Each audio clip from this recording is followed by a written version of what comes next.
There are two numbers on your blood pressure monitor, one on the top and one on the bottom. For most of your life, you were told they are equally important, but if you are over 60 years old, that advice is now wrong. In fact, focusing on the wrong number might be the reason your doctor says you are fine, even though you are secretly in danger. I know the frustration. You wait months for an appointment, you get 5 minutes with the doctor, and you leave with more questions than answers.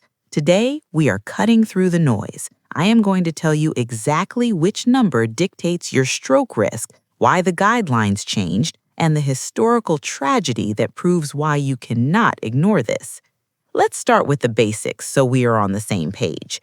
Think of your arteries like a garden hose. The top number, the systolic, is the pressure when the pump, your heart, squeezes. It's the water blasting through the hose. The bottom number, the diastolic, is the resting pressure when the heart relaxes between beats. It's the water sitting in the hose. For a 40-year-old, both matters, but something drastic happens to the human body as we age.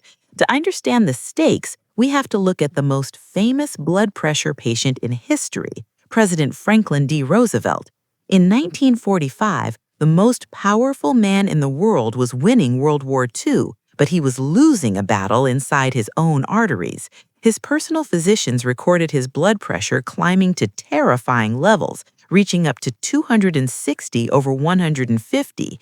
Yet, because medical standards were primitive back then, they didn't treat it aggressively. They thought high pressure was just a natural result of aging, something the body did to force blood through the system. They were wrong.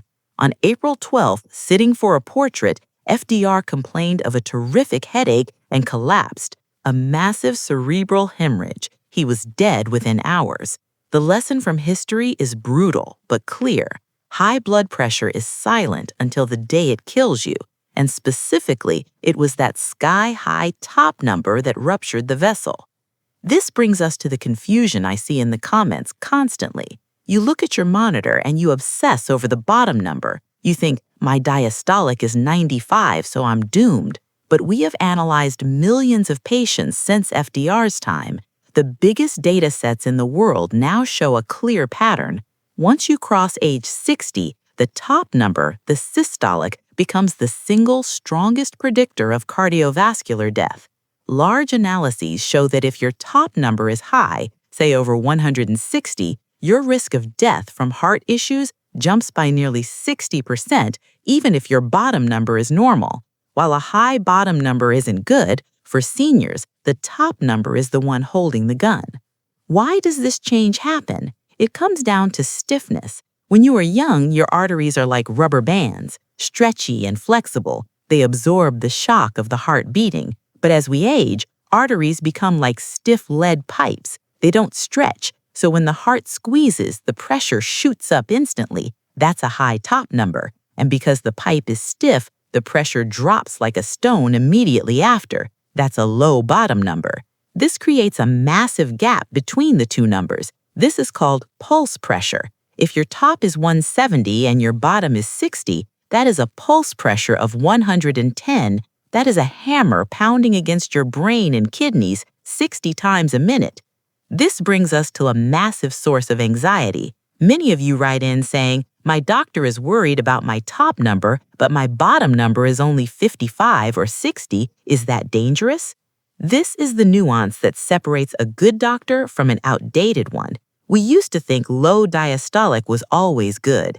We now know that if the bottom number drops too low, under 60, while the top number is high, it can be a sign of extreme arterial stiffness. It makes treating you tricky, because if we lower your pressure too much with meds, the bottom number might tank, making you dizzy. But, and this is crucial, the risk of a stroke comes from the high top number. We generally treat the top number, even if the bottom number is on the lower side, but we do it carefully. So what are the targets? Don't let anyone tell you that 150 is normal for your age. That is the same myth that killed Roosevelt. The SPRINT trial, a massive modern study, showed that getting that top number below 130, even for seniors, reduced death rates significantly. Your goal, generally speaking, is to be under 130 over 80. Now I hear you. I don't want to be on pills. The side effects are worse than the disease. My pressure changes every 5 minutes. Let's address the variability first because it drives everyone crazy. You measure it in the morning, it's 140. You measure it in the evening, it's 120. You go to the doctor and it's 180 because of white coat syndrome. Listen to me. Your blood pressure is not a statue. It is a river. It is supposed to move. Do not obsess over one high reading. You need an average. Buy a good cuff, measure it morning and night for a week, and average those numbers. That is the truth. And regarding the medication skepticism, I get it. Big pharma is profitable and side effects are real. But remember FDR, high blood pressure doesn't hurt until the vessel bursts. If you can fix it with lifestyle, amazing. That is plan A. So here is your 7-step lifestyle stack to avoid the meds. First, weight loss is king. Dropping 20 pounds can drop your pressure by 10 to 20 points. Second, salt. But not just salt, potassium. You need to balance the sodium in your diet with potassium from foods like avocados and potatoes. Third, alcohol. It raises pressure. Cut it down. And fourth, move your body. A stiff body leads to stiff arteries. But if you do all of that and your top number is still 160, taking a pill is not a failure. It is a tool to keep you alive so you can enjoy your grandchildren. Here is your 7-step action plan to take control today, especially if you can't get a doctor on the phone. Number 1, get a validated upper arm monitor. Wrist monitors are often inaccurate. Number 2, measure correctly. Feet flat, back supported, no talking, empty bladder. Number 3, ignore the single spikes. Look at the weekly average. Number 4, focus on the top number. If you are over 60, that systolic number is your priority. Number 5, watch the gap. If the difference between top and bottom is over 60 points, mention pulse pressure to your doctor. Number 6, implement the lifestyle changes for 3 months. Number 7, if it stays high, accept the help. Treat the number. We look back at 1945 and think it's tragic that the president died because they didn't understand the top number. Don't let that tragedy repeat in your own home in 2026. You have the tools, you have the knowledge, and now you know which number matters. If this cleared up the confusion that your doctor didn't have time to explain, please share this video with a friend who is stubborn about their health and subscribe for more no-nonsense health protocols. I'll see you in the next one.